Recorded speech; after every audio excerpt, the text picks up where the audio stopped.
বন্ধুরা একটা নতুন ভিডিও আপনাদের সামনে আমি নিয়ে এলাম।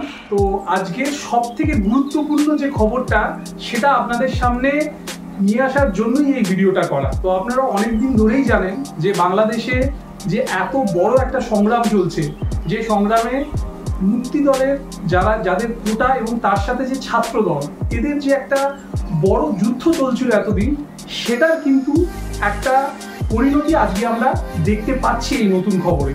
তো আপনারা জানেন যে ওদের যে কোটা সিস্টেম ছিল, যারা মুক্তিযুদ্ধে অংশগ্রহণ করেছিল তাদের ছিল 60%। সেই দাবিতে এই যে আন্দোলন চললো 1 মাস ধরে, এবং সেই আন্দোলনে রাস্তাঘাট এবং পুলিশের সাথে এত যে সংগ্রাম, এবং তার জন্য কত মানুষ মারা গেল, 200 থেকে এবং আরও বেশি কত মানুষ মারা গিয়েছে এবং কত মানুষ নিহত হয়েছে। এবং আপনারা জানেন যে এই যে বাংলাদেশের এই যে সংগ্রাম, সেটা কিন্তু শেখ হাসিনার সরকার এই এত বিদ্রোহ হওয়ার পর সেটা কিন্তু ওনারা বা ওনাদের হাইকোর্ট সেটা কিন্তু আস্তে আস্তে ওনারা কিন্তু সেই দাবিগুলো মেনে নিয়েছে। তার দাবিগুলো কি না, সেটা 60% থেকে সেটা অলরেডি 7%-এ ওরা নিয়ে চলে এসছে।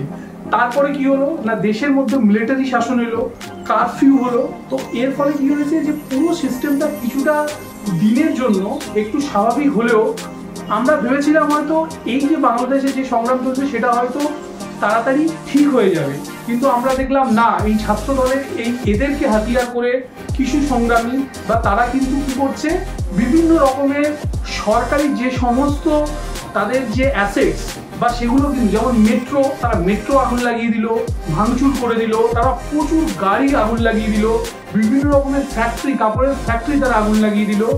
এতে কি হলো, এবং অনেক থানা তারা পুলিশদের জোর করে আগুন লাগিয়ে কিন্তু জিনিসগুলো হলো। এতে অনেক ছাত্রদেরও ক্ষতি হলো, এতে পুরো রাষ্ট্রেরও ক্ষতি হলো। তো এই যে জিনিসটা চলছিল এতদিন ধরে এই সংগ্রাম, তার মাঝখানে আমরা ভেবেছিলাম যে পুরো জিনিসটা মেনে নেওয়ার পর বা হাইকোর্টের রায় আসার পর কিভাবে না জিনিসটা হয়তো শিথিল হয়ে যাবে বা শেখ হাসিনা কন্ট্রোল করে নেবেন তাদের যে গভর্নমেন্ট রয়েছে। কিন্তু তারপরে দেখা গেল যে কিছুদিন শিথিল থাকার পর এই ছাত্র দলের নেতারা তারা কিন্তু বলল যে না, আমাদের শেখ হাসিনার যে গভর্নমেন্ট তাকে আমরা হাঁটাতে চাই, তাকে আমরা বিলুপ্ত করে দিতে চাই। তো সেই আন্দোলনের জন্য যতই কারফিউ থাক, আজকেও কিন্তু ঢাকায় প্রচুর লোকজন নেমেছে। তো আমরা এই পরিস্থিতি দেখার কারণে আমরা ভেবেছিলাম যে হয়তো শেখ হাসিনা তাদের সাথে একটা গণমাধ্যমে এসে প্রত্যেকের সাথে আলাপ আলোচনার মাধ্যমে জিনিসটার হয়তো একটা সলিউশনে আসবে, কিন্তু সেই সলিউশন আমরা আর দেখতে পেলাম না। সেই জন্য আজকে সব থেকে বড় খবর এটাই হলো যে আজকে 2:30টার সময় কিন্তু শেখ হাসিনা বাংলাদেশ ত্যাগ করলেন। এবং এর থেকে বড় বিষয় এটা হলো, এখন কিন্তু বাংলাদেশের শাসন চলে গেছে সেনা প্রধানের হাতে। তো সেনা প্রধান এখন কিন্তু টোটালি সবার সাথে, সমস্ত যাদের ওদের পার্টি রয়েছে, আলাদা যে বিরোধী পার্টি রয়েছে, এবং রাষ্ট্রপতির সাথে তারা বিচার বিবেচনা করে জিনিসটা দেখবে যে কিভাবে আগে বাংলাদেশটাকে কিন্তু তারা এগিয়ে নিয়ে যেতে পারবে। তো আমরা এটাই আশা করব যে শেখ হাসিনা যেভাবে আজকে বাংলাদেশ যেখানে ছিল সেখান থেকে বিভিন্ন রকমের একটা সহযোগিতা করে বাংলাদেশকে যে একটা উচ্চ পর্যায়ে নিয়ে এসেছিল, সেটা খেলার দিক থেকে হোক, বিজনেসের দিক থেকে হোক, ইনফ্রাস্ট্রাকচার দিক থেকে হোক। এই যে পদ্মা সেতুর কিছুদিন আগে উদ্বোধন হলো, এটা বিশ্বের এক অন্যতম এক নজিরবিহীন ব্রিজ আমরা দেখলাম। তা সত্ত্বেও যাই হোক, এই যে কোটা আন্দোলন, সেটা আমরা ভেবেছিলাম হয়তো এই হাইকোর্টের রায়ের পর, যেটা 7% ওরা করে দিয়েছিল বা 3%-এ নামিয়ে দিয়েছিল মেরিট লিস্ট থেকে, তারপরে জিনিসটা থেমে যাবে, কিন্তু সেটা হলো না। আলটিমেটলি আমরা যেটা দেখলাম যে সেই আমেরিকার মতো যেটা আফগানিস্তানে হলো, যে তার প্রেসিডেন্ট বেরিয়ে চলে গিয়েছিল, তারপর আফগানরা পুরো দেশ নিজের শাসনে নিয়ে নিয়েছিল। তো আজকেও বাংলাদেশে আমরা কোনোদিন ভাবতে পারিনি যে এরকম জিনিসটা হবে। তো শেখ হাসিনা তার বোনকে নিয়ে আরেকটাই সময় হচ্ছে বাংলাদেশ থেকে বেরিয়ে যায়, এবং সেটা মেবি ইন্ডিয়ায় বা কোন কান্ট্রিতে গেছে সেটা এই মুহূর্তে সবাই বলতে পারছেন না, তবে উনি দেশ ছেড়েছেন। এখন হচ্ছে নেক্সট বাংলাদেশের যেটা সেনা শাসন আর রাষ্ট্রপতি, এনারা নিয়ে ডিসিশন করবেন যে কিভাবে দেশটা এগিয়ে যাবে।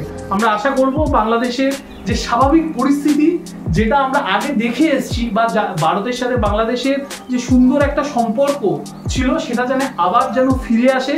তবে এই বড় নিউজটা কিন্তু সত্যিই সবার পক্ষে, যে এখন বাংলাদেশ একটা গভর্নমেন্ট বা একটা আইন থেকে একদম পুরো আলাদা হয়ে গিয়েছে।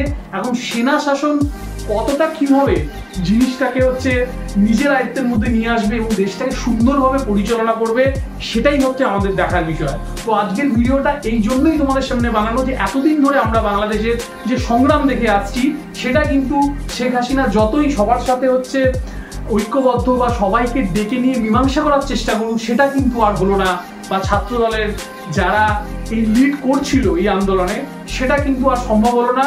শেষ পর্যন্ত বাংলাদেশের প্রধানমন্ত্রী শেখ হাসিনাকে কিন্তু দেশ ছাড়তে হলো আজকে। তো এটাই হচ্ছে সব থেকে বড় খবর।